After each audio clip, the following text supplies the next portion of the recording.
Loris Qose, nxënës i shkollës 7 Marsi në Cerrik, është fituesi në matematik në Olimpiadën Neo Science Olympiad, të zhvilluar në Orlando të Shteteve të Bashkuara të Amerikës.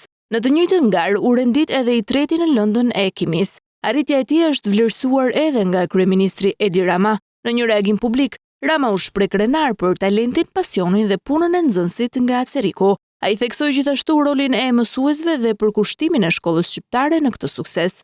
Krenar për Lorisin, talenti, pasioni dhe puna e Lorisit bashkë me përkushtimin e mësuese fluturës, u shpërblyen me 2 medalje që na bëjnë të gjithëve krenar për nxënësit tanë, ndërkohë që vijojnë olimpiadat e matematikës, fizikës, kimisë dhe biologjisë, e plot të tjera në të gjithë vendin në shkollat tona ku dalin në pa talente si Lorisi, sukses e kampion.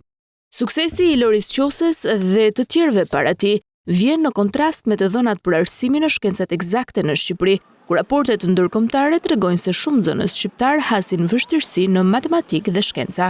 Në vend, ndërkohë po zhvillohen programet për nxitjen e shkencave, teknologjisë, inxhinierisë dhe matematikës në nivel shkollor për t'i dhënë nxënësve aftësi më të forta në fushat teknologjike dhe kërkimore.